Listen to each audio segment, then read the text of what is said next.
Hey folks, I'm here with the first winner in the quarterfinals of the Champions Bracket. Fabi, congrats on advancing in your match. You drew today with Oparin.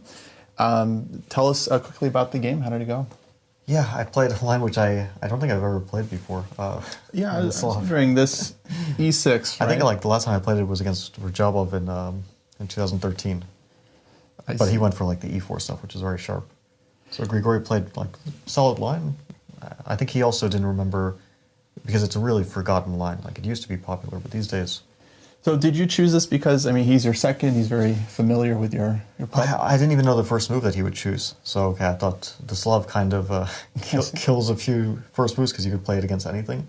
Kills the Catalan. I was just trying to simplify my life in terms of what I have to consider that he would do. And yeah, I mean, this is like a very, like there's not much theory here. So you get a slightly worse position and then you play it. It's it's a bit of a masochistic line because white is just better. Yeah. Did you think you're under pressure here? Like yeah, I was actually happy to see bishop g5 because I thought a6 is kind of unpleasant. Just take and then try to target this a7 pawn.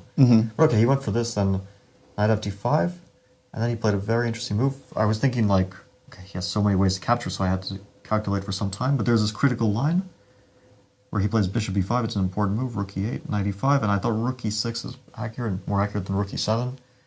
And it's just very, like, things are hanging, and there's some bishop d7 stuff, which doesn't work as queen d7 now. Right, queen is hanging. But he has some move like rook a3, maybe, I was worried about, and maybe also rook a3, and...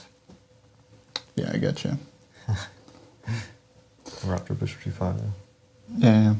Oh, right. Yeah, knight f5. But okay, knight fd5, I mean, that's... Then I realized his idea was h4, h6. Then now he takes, and now bishop g5 is no longer good, and if h takes, then bishop b5. And now rook e8 doesn't come with tempo, and the king side is getting opened. It looked very dangerous here. So I thought bishop c6, very solid. Yeah. And yeah, I was expecting after bishop c6 he wouldn't trade, because okay, this is like more or less equal, close to equal, while instead of this, if he had played after bishop c6, okay, queen g4, and keeps the tension in the position. It's a very tense position. And always there's some, like, if I move my knight from d5, there's always knight f7. Like this stuff, knight f6, take, knight f7. Rook f7, bishop e6, I sort of get scared because here then there's d5, and things are hanging. So I was going to play like king h8. Okay, I'm still very solid with the knight on d5, but I think you can play queen g4 like practically, and then make your opponent think which move. It's not a concrete choice, so it's difficult. Let's say I would play king h8 probably, and then you can consider your options again here. Yeah, so many pieces still on the board. But you think after the exchanges, this was basically pretty dry? Yeah, like, I mean, I'm a bit worse here. I can't really do anything active, but again, I have kind of two weaknesses, and he has two weaknesses. So I have a7, and he has b2, and d4 and d5 are kind of mutually a bit weak, but my knight on e7, if it was on f6, I have no issues ever. On e7, it's a bit awkward. But he couldn't find anything. He was down to like 9 minutes, so he decided to play queen e5, which was basically offering trade of everything.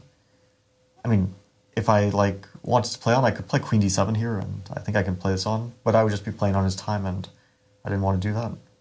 Then I realized it's still a little bit unpleasant, this position, but I think trading off another pair of rooks, like, if I go for the endgame, I'm not sure. Oh, just to say, for the fans, Begum just won her game against, or just drew her game against Jennifer Yu, but she will also be advancing, and we'll probably get her into the studio for an interview as well.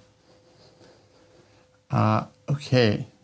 Yeah, sorry, Fab. So you're saying you didn't want to trade queens. I was wondering about this moment. You didn't... Yeah, I thought this is scary, a little bit scary. You know, there's positions like this, like, for example, Magnus once beat Hikaru with the same structure, but with one pair of rooks, where black had the rook behind the pawn. Like, let's say we take b2 and d1 off, rook a8, rook a5, and Hikaru was like very hesitant to give up this a pawn to play 4 against 3, and slowly he lost the position, Sinkfield Cup in 2018.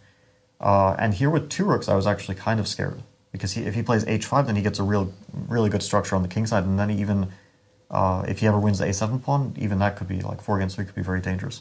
So I thought here it's just suffering. I mean, I was thinking h5, but then like rook a1. I didn't see a clean way. Rook b7, and like rook a6 or something. Right, yeah. I was just a bit worried about this, which is probably a draw. But I thought, okay, I'll trade another pair of rooks. and then just put my queen on b7, d5 rook d8. Like, he could have tried to play this on, but I don't think he has active ideas here. Right. Like, if I play queen d7, I mean, what will he ever do to advance this pawn? And so it looks like a draw. I see. Well, good stuff. Next up, I believe you're playing the winner of Levon and Sevian. So I have to ask you this: do you have a preference for who would you face?